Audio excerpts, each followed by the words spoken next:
Punch newspaper. The screaming headline on the Punch says, Anyoku Balarabe Yakasai supports call for restructuring. That's on page 2. Senators Apadokun Williams Junaid back demand. 4 billion naira campaign funds to Denwak Onwulere's account frozen. That's on page 3. Militants attack more Chevron facilities in Delta State. That's on page 24. Jonathan returns from Cote d'Ivoire. That's on page 7. Oyo workers disrupt school takeover meetings. That's coming from the Boo SSG on page 3. Lawmakers jubilate as 2 PDP reps defect to APC on page 7. Woman captured by CCTV with stolen 1-year-old child arrested. That's on page 4 and 5.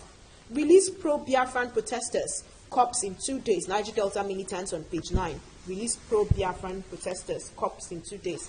Is that part of their pleas or part of their demands from the federal government? I mean, that has nothing whatsoever to do with Niger Delta. Talking about Biafra and Niger Delta, there's no relationship between them. That's why most times I feel like some of their agitations are self-centered.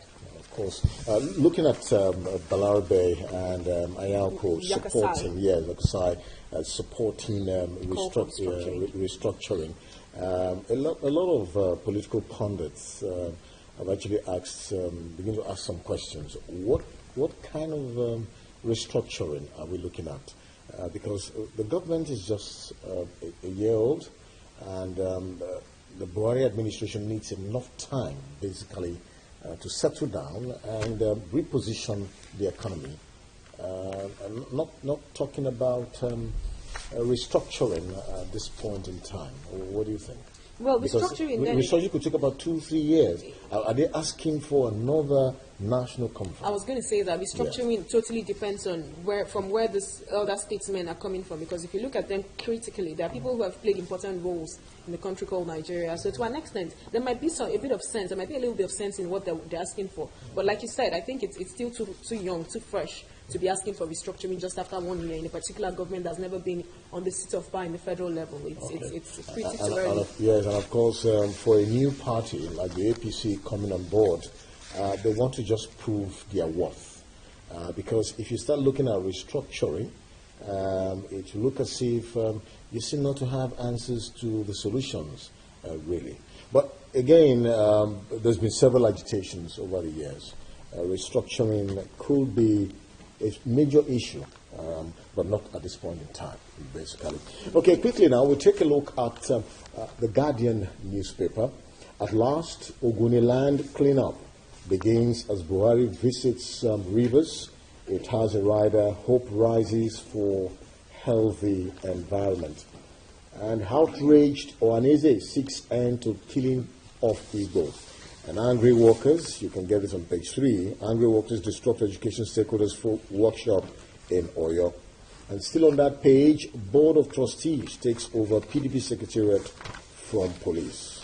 On page 10, how ex-Governor Lamido's sons laundered 1.3 billion naira by EFCC.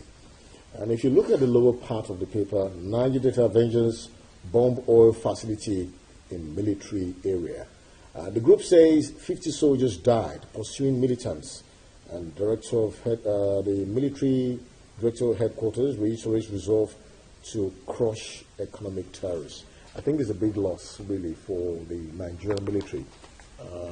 If you look at the recent attack by the Niger Delta Avengers, and one begin to wonder, I think, like analysts have argued, the president should engage the agitators on a round table. Yes. You know, a few times we've talked about the Niger Delta Avengers and the issues around the Niger Delta. I've always been of the opinion that the president shouldn't negotiate with terrorists. Yes, engage them in a communication. But my challenge is, if the militants from the Niger Delta are negotiated with, what happens when this administration comes and leaves? If tomorrow we have a Westerner who is the president, the Avengers or a different group entirely from the Niger Delta would spring up. Do we keep negotiating? Some people would say, let's do war for war, like let the militants go headlong with these people. But on the other hand, militants have gone headlong at Boko Haram. Yes, it's been curbed, but Boko Haram has not been totally wiped out. Okay. So at some point, it's dicey. I'm caught in between not knowing whether or not to, go on with the negotiations or go on war for war headlong. Well, sometimes when it has to do with the issue of negotiation, It depends on what is a terror or what are the terrorist group. What are they actually fighting for? What are they asking for? What as are they well? asking for? What are they fighting for? Because if there's some kind of agitations that needs to be addressed, then there will be need to sit on a round table and discuss. If you look at the Boko Haram issue, you don't need to compromise at all, because at a point, Jonathan called for negotiation, and nobody showed up. So for the militants, we saw them during Yaradua administration. They came, submitted arms, sat down, the Tompolo of this world and co. Sat down with Jonathan and Yaradua, and they said, look, we're giving you amnesty. Forget all the crimes and everything, but down your tools. And you know what? The oil was flowing. And so I think if you look at the other side of the coin, the president, must begin to have a listening ear, because it doesn't take anything. Once you're able to bring them on the round table, we could have, some kind of solution. But Benjamin Peters, the past administration, Trump and the rest of them, it was in Niger Delta that was in power. Definitely. And so they didn't really feel left out in the realm of governance. But now that it's someone from the north who is on the seat of power, to an extent, these guys feel left out in the realm of governance. Now, what I am saying is, if they're requesting for a few demands, if they're asking for their demands to be met, let's look at these demands. Some of the demands they're asking for are to me, I feel like they're insensitive. I feel like, what's his name? Kanu, the IPOB. Yes, what has it got to do with, what has it got to do with Niger Delta? They're asking for, what's it called, an apology to the late Alamisia. Some of their pleas and some of their demands, to me, are very insensitive. If they're talking about getting returns from some of these oil companies that inhibit their environment, I totally understand. I mean, if you have a house in my premises, I should be able to benefit, talking about rentage. So if these oil companies are sited in the Niger Delta areas, the people who live in the Niger Deltans themselves should be able to benefit immensely from these oil companies. I totally agree with that. Yeah. But the other demands they're asking for, I feel it's self-centered. Those are unrealistic. I think another thing again is that even the traditional rulers within the Niger Delta themselves seem to be more thinking of, they think more of their own selfish interest. How much they can get How from much government. they can get. But again, it's very unfortunate. When Jonathan was in government, we were told, and we saw some few things he did in the north, the Al-Majiri schools, trying to reorientate the northerners. Some of the projects were also done in the north. And, of course, the Niger Deltans even felt he did more for the northerners than even the Niger Delta people. But some people said it's just political. Anyway. Okay, quickly, we'll take a look at the Daily Sun. Nigeria spends 25 billion. That's coming from the Daily Sun. 25 billion daily on food import. And it has a rider. The central bank reveals how nation's foreign reserves dropped to $26.5 billion. You can get that on page 41. And Ondo workers strike, 2 dead, 1 caught. Stealing Gary. Very unfortunate. On page 11. And why EFCC won't probe APC campaign fund. BOT member on page 8. And Abia Run Tribunal threatens to relocate to Abuja on page 8. No sane president will sign grazing bill. That's coming from Iwayao. You can get that on page 30 and 31. And Biafra Ohaneze condemns killing of Igbo. Wopai, Iwayao recently said no president in his right thinking will sign a grazing bill. This has been something quite a number of the governors have also been pushing for, so that it could possibly reduce killing by Fulani headsmen. It passed second reading in at the National Assembly, rather. I mean, but some of the members, some of the honourable members, yes, were opposed to it, while some of them were supporting me. But personally, I I am not in support of the grazing bill. I am not in support of the grazing bill. What are your fears? Well, my fears are enormous, but part of why I don't think I'm in support of the grazing bill is, to an extent, I feel if the grazing bill is passed, this Fulani herdsmen would do even more havoc. They would cause more havoc. Because, don't worry, I'll reserve that for some other time. But I'm not in support of the grazing bill. Well, the argument has been that if the bill is actually passed, there'll be some kind of Decorum. check, Okay. a check to this cattlemen just, encroaching on, because with the law, it will have its own subsections, and everybody would try to know that, yes. And again, even the Fulani herdsmen, they need to be properly educated about the law. And this will more or less guide their conduct in the course of, plying their trade. I think basically that's what the bill will possibly do. So I wonder what your fears are. But let's quickly take a look at The Nation. Yes, The Nation newspaper is next, and the screaming headline on The Nation says, militants blow up oil wells. Shell laments production decline. Oshiomhole, Niger Delta backs military action. That's on page 6 of The Nation newspaper. Other stories, EcoBank sacks 1,040 workers to shore up profit. That's on page 39. NLC, NUT, others disrupt Oyo Education Forum. That's on page 40 of The Nation newspaper. PDP begs striking workers on Fayoshe's behalf. That's on page 43. Business grounds to halt as Ondo workers begin strike on page 40. Alleged 1.9 billion naira fraud. EFCC detains ex-governor on page 10. Buhari in Rivers for Ogoni cleanup. That's on page 6. BOT takes over PDP secretariat on page 6 as well. Oyo Assembly gets commissioners list. Page 43. UIVC to workers, others don't despair. That's on page 43. It's hope rising that the Chibok girls will return, question mark on The Nation newspaper. Very quickly, talking about PDP begs striking workers on Fayoshe's behalf, page 43. Fayoshe is a member of the opposition, and he seems to be the speaker for the opposition from the southwest. He seems to be one of the most vibrant opposition speakers so far. Now, a lot of people would say there's so much controversy in the PDP. It seems like they still don't have a head or a tail. Like Yemi Daniel said sometime that they're learning to be a vibrant opposition. But now the workers in PDP, although Fayoshe has spoken to them and he's tried to dialogue with them, for them to down tools, negotiate and not go on strike, they're insisting that they would strike. I am thinking it's because Fayoshe to an extent has left the issues of governance in his state and is concentrating more on national issues for the PDP. Are you aware that he also told the workers that he himself is also going on strike? Okay, and the workers felt that was a distraction, really. He said, well, if you guys are going on strike, myself too, I will go on strike. I'm of the admiration that Fayoshe is speaking for the opposition. I mean, we need to have a vibrant opposition. When APC was in opposition, they were very vibrant. But I am saying you should concentrate a lot more on your primary duty and responsibility. Your duty, first and foremost, is to deliver as a governor before you become an opposition leader.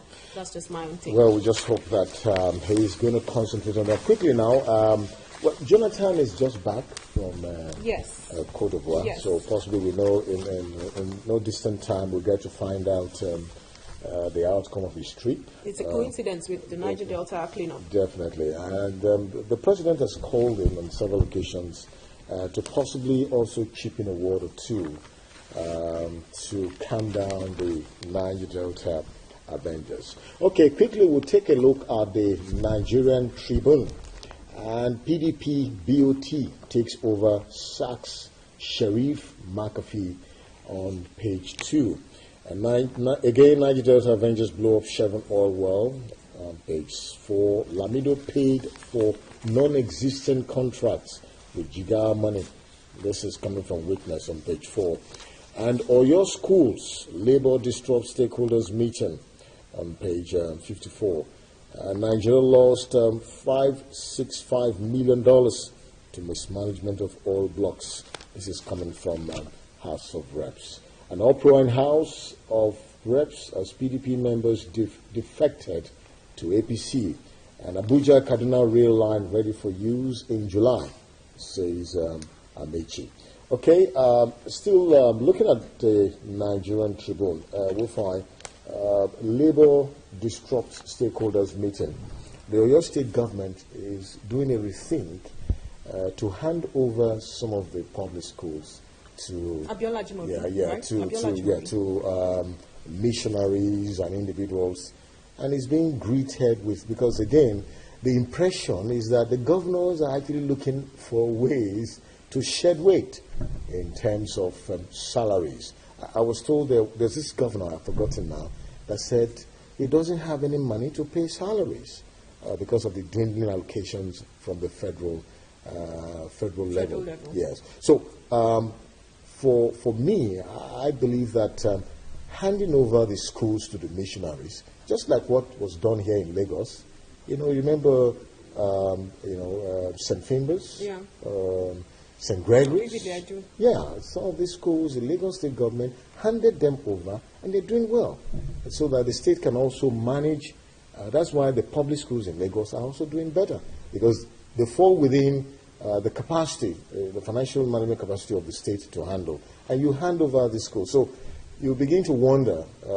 Why were they opposed to it? Definitely, it was a massive protest. Mr. Benjamin, a lot of people will tell you that sometimes the masses of Nigeria are the most problem. Some would say the elites. Some would say the masses are a problem on their own. A lot of people are usually opposed to change. It's very hard for people to admit change when change is coming, but most times they adapt to it. Now, they've been used to a particular. They're going to lose their job. They've been used to a particular form of. If you're going to lose your jobs, and in the long run, your children would benefit. In the long run, you would benefit. I think it's worth it. It shouldn't always be about personal and immediate gratification at all times. Okay, gratification rather. The Daily Times is up next, and the screaming headlines on the Daily Times says, "Avengers blow up oil wells, mock military." That's on page. What page is this? Page 7 of the Daily Times newspaper. Other story says wells were blown despite presence of 100 gunboats, 4 warships and jet bombers. Tells Buhari to sign death warrant before visiting Ogoniland or else in Niger Delta or anywhere else in Niger Delta. We won't relent in flushing out economic terrorists in Niger Delta, says military. Oshamole meets Buhari, says Nigeria should not submit to blackmail from any quarter. Gay pastor defiles 24 male children in Ebonyi State on page 22. Airfares to rise as marketers hike aviation fuel price by 30%. That's on page 7. Nigeria loses $565.8 million in oil lease fees. PDP BOT sacks sheriff. McCarthy takes over party leadership on page 8. Bloomberg reports knocks Buhari's 1 year in office. That's on page 12 of the Daily Times. Very quickly, PDP BOT sacks Sheriff. McCarthy takes over party leadership on page 8. Some people would say Sheriff shot himself in the foot because he wanted to double as the PDP chair, and then he had some intentions and motives for 2019. You can't eat your cake and have it back. So PDP is really having it rough at this point in time. Okay, but let's see how quickly. everything plays out later. Of course, taking a look at the New Telegraph, Nigeria's oil revenue loss hits 10.1 billion daily as militants attack Chevron facilities. You can get that on page 2 of the paper. And Navy arrests NNPC pipeline bombing suspects. OPEC meets today. And of course, assets declaration, CCT adjourns Saraki's trial indefinitely. I see Saraki, I don't know, but I see him getting off the hook on this case. The so-called wet cast was not at court. And That says a lot. yeah, we're just wondering. Some people have said, why don't you just allow sleeping dogs to lie? Allow this man to face his assignment in the Senate, and let's get the ball rolling. But again, let's wait. It's a legal battle, and at the end of the day, we just hope that everything is well.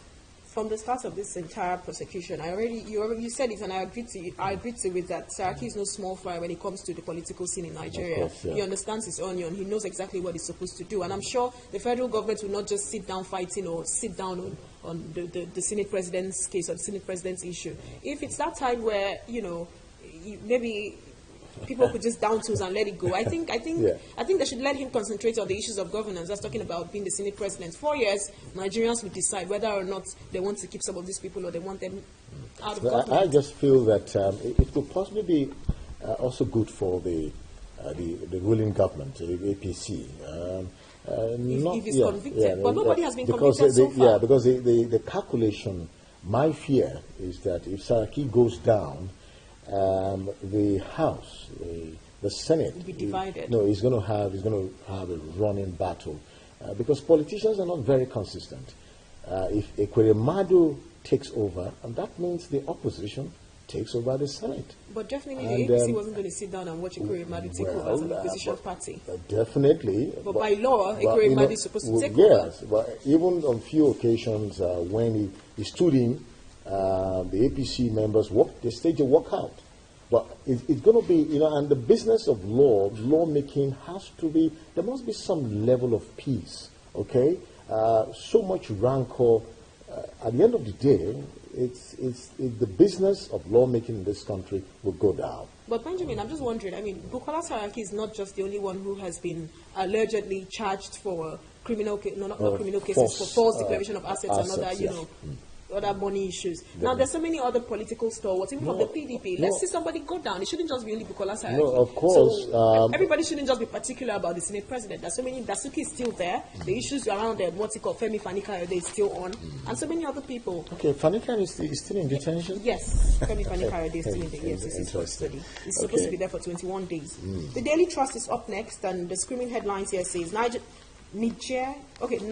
government, I can no longer pay salaries. That's the governor of Niger State. That's the governor? I was telling you about that's on page 5 of the Daily Trust newspaper. Militants blow up more Chevron oil wells on page 3. BOT takes over PDP, pending crisis resolution. That's on page 37. Federal government allocations to states dwindles.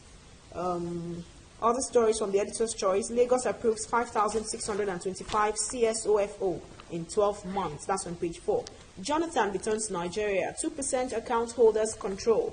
90% bank deposits. That's on page 13 of the Daily Trust. That's my final paper for review. Okay, my final paper, security alert in Niger Delta. Buhari expecting they're going to land today. You can get that on page 4, talking about the pilot. There was a story you read about warning the president, the Niger Delta, concerning his visit to. So I think that the military should give all the necessary security support for the president's visit. So security alert in Niger Delta, and unease in government over Atiku's call for restructuring. But one of the stories that attracted my interests on the front page of the pilot is Lai Mohammed again. Okay. And it said, Boko Haram responsible for tomato scarcity. I don't know. We were told it's a particular, I've forgotten the name now. Tomato Ebola.